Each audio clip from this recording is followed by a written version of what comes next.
All right. Um, so this video is interesting. I'll post a link in the description below of the video this is a response to. But the video was regarding the rise and possible fall of the mass media and its effects on society. And there's some interesting points. I'll just choose three. One, I'll discuss the statement that people must be broken before being a submissive member of society. The second will be concerning that culture is downstream from technology, or that technology influences culture. And thirdly, that the media may not be able to choose what people think, but it can choose what they think about.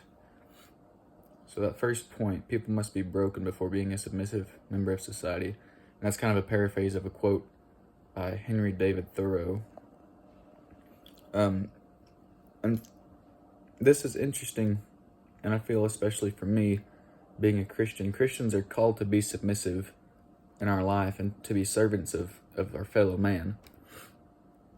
And so it's kind of an odd take to say that people must be broken before being a submissive member of society, such as a horse or cattle must be broken before they are a useful tool on a farm. But Christians, while called to be submissive, are not broken. If the word of man contradicts the word of God, we're not going to follow the word of man. And that's I feel like that's probably the best example to say that we are not broken. We are not blindly submissive to the word of man or the authorities of man. At that same time, we are called to be servants, though. So it's kind of a blurry topic concerning submission, but it is interesting. I would say people now seem to be broken before they're ever even in society as a member, which is similar to what Thoreau said, but I mean it in a way, as a child, people are broken. Especially in rural areas such as Coleman, Oklahoma, children are raised a certain way, and depending on the religion of their parents, the political association of their parents, the ideals and morals of their parents, it seems that people will blindly follow whatever their parents did because it's tradition. Tradition is a very strong thing, especially in small communities. And a lot of cultures place tradition just under religion a lot of the time. It's very powerful. But depending on the ideals and associations of the parent, it seems that children will blindly follow that, or whatever models they choose to follow. It may not be their parents all the time. But it seems society is more broken as children and blinded by their chosen models than being broken as an adult and questioning why they follow things. It seems to never happen. They never seem to question the morality or truth that is in their leading authority. And in a way, they are broken before becoming a member of society. The second point I mentioned that the video mentioned, that I'm going to talk about, is that culture is downstream from technology, simply meaning that depending on the technological advances of a society, their culture will change depending on that. And I do agree with that, mostly, I believe. The way we interact with the world and with other people heavily relies on the technological advances of your area.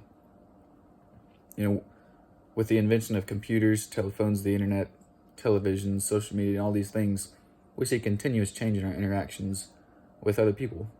And they're not just affecting the medium by which you interact. So it's not just affecting whether we interact over a cell phone or email. It's not just changing that, but it's also changing the feelings and emotions that we interact with and that we use to communicate. Communication over the internet, specifically social media or video games, a lot of the time, it has emboldened many people to say things that they never would in person, and hurtful and insulting things that, if they were said in person, would surely cause a physical conflict. And it's mind-blowing to see how bold someone can get when there is no immediate consequences. And it seems like our culture is almost split in two because of this.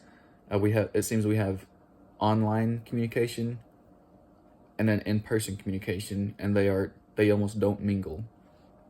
Online communication is so much more aggressive and confrontational because there are almost no consequences about what you say there.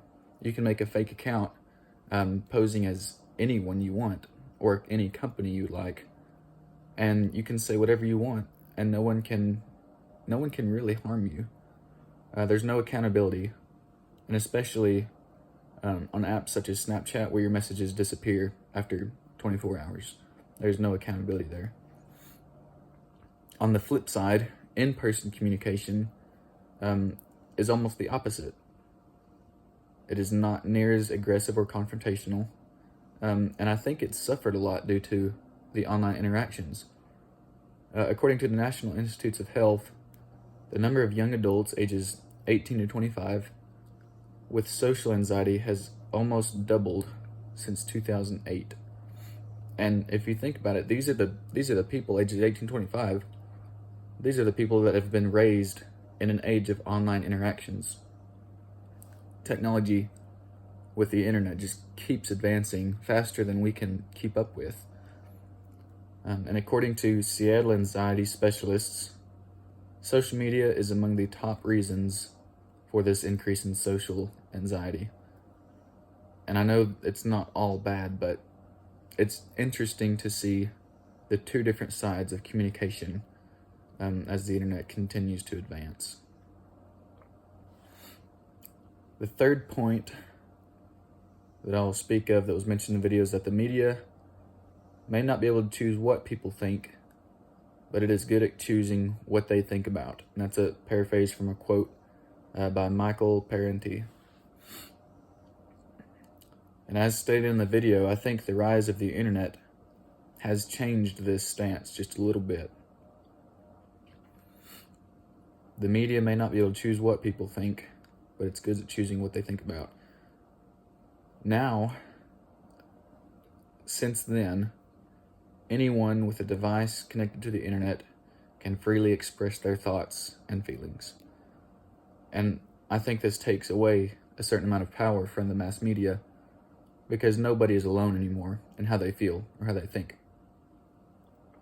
Now you can get on the internet and read billions of posts, articles, blogs, vlogs, anything, and you will certainly find a view that matches with your own. And there are billions others that don't match. But being able to find a group of people who think the same as you is very empowering, and it'll surely build confidence in an individual, whether the view they have is truthful or righteous or not. But finding a group of people who think the same as you definitely takes away from the mass media, I would say. It takes away the power.